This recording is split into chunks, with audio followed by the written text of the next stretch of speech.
Hürmetli vatandaşlar, bugünkü leksiyelerimizi başlayımız. Leksiyede Sedekacı Rozu. Bugünkü sağış 2019 yıl 11. ayının 16. günü haftaki şembe. Bir kelime. Vaziyet doğrusu da. Hürmetli vatandaşım, biz bu sözden, bu gapdan Amerika Koşmuş Ştatlarının yukarı derecelik rehberlerinin ağızdan çıkışını talay zamanla kütken idik.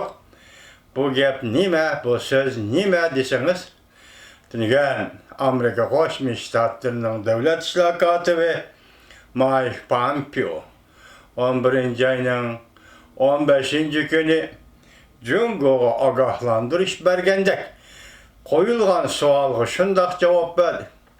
Eğer Cungo Şanganga her bir kuch işletediğin bolsa, o halde biz Amerika barlıq tallaşını yoki barlıq layihani üstel üstüge koyumuz.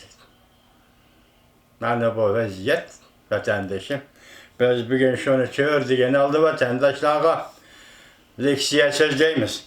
Bugünkü leksiyenin mavzusunda eğer Cungo Kompartiyası Şanganda bastırış elip barılığın bolsa, dedi devlet işler katibi Mike Pompeo.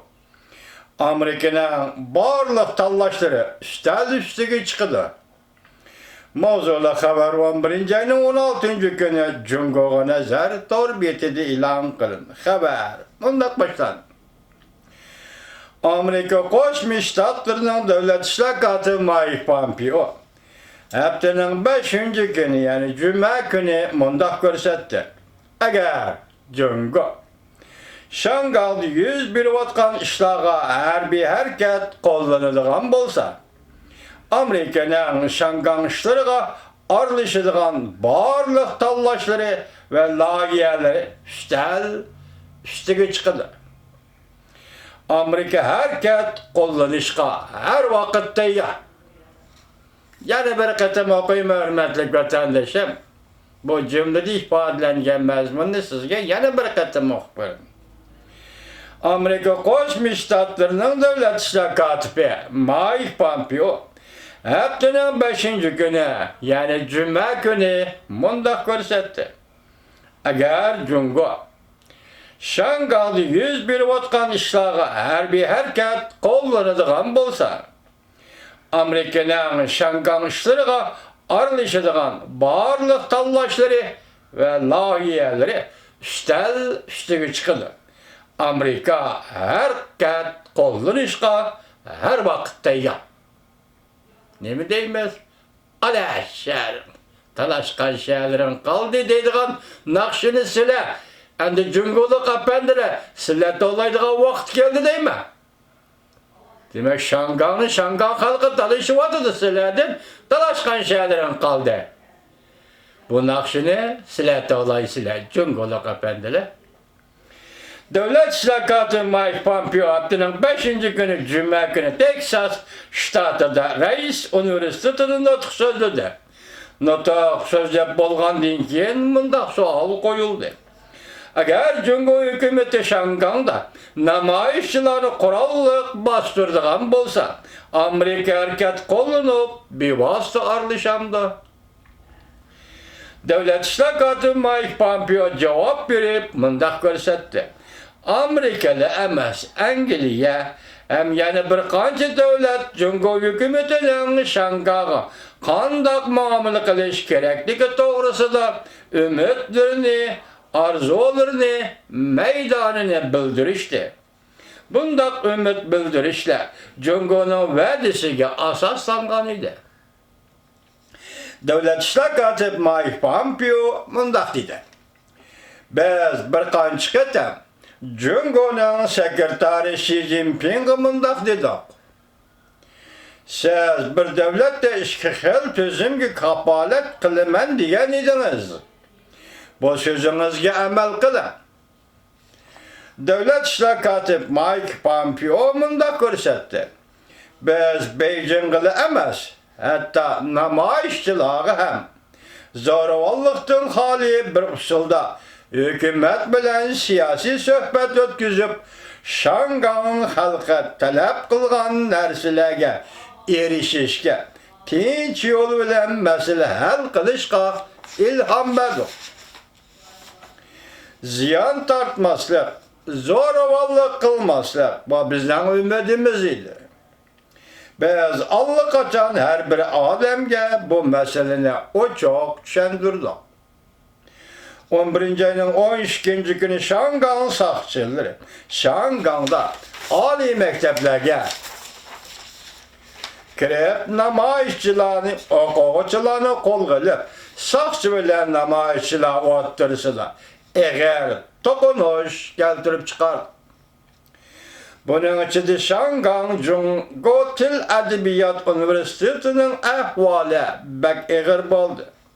Sakçı taraf zor miktarda yaş akkuzuş bombası rezenki ok attı. Namayişçiler bolusu yanıdığım botolki etip sakçılarga zerbe verdi. Mektep kurası uğraş meydanı aylandı. Ve halkara cemiyetten katta dikkatini kozguldu. Kengeş Palatası köp sallıkların daisi McGonagall, Kengeş Palatası Taşkı Münasebetler Komitesi'nin reisi Senatör Jim Rich, Senatör Marco Rubio katarlıkla məsləhətləşib 11. ayının 14. günü bir xil tərtibini qozğutup Şangay Kişilik Hukuk ve Demokratiya Kanun layihəsini Kengeş Palatası da tezlik bilen maqullamakçı boldu. Kengeş Palatası Senatör Marco Rubio haftanın 4. günü keşte Twitter'da fikir kaldırıp mundaq görsetdi. Bugün biz Şangay Demokratiya Kanun layihəsini tezlik bilen maqullaydigan bir tertipni qozgatdık. Eğer karşı fikir bolmasa, o keler hepte maqullunudur. Bundan başka Amerika Jungo İktisat ve Bexaterlikte Tekşiriş Komiteti kıskartılma ismi USCC. Haftanın 4. günü 2019 yıllık dokulat ilan kılıp, dokulatı da mundaq teklif edi. Biz tünün anlattık sizlerge leksiya kılıp. Dokulatı da mundaq teklif edi. Eğer Jungo Kompartiyası Şangay'a kurallık arlaşıdığan bolsa, Devlet Meclisi Amerika Şangay siyaset kanunu alsa da Şangay'a verilgen alayda orunnu emelden kaldırış gerek. Şangay münasebetleri kanunu, Şangay münasebetleri kanunu edek. Amerika Şangay siyaseti degen, bazı da Şangay münasebetleri kanunu edip matılıdır. Amerika 1992 yılı maqullagan kanun.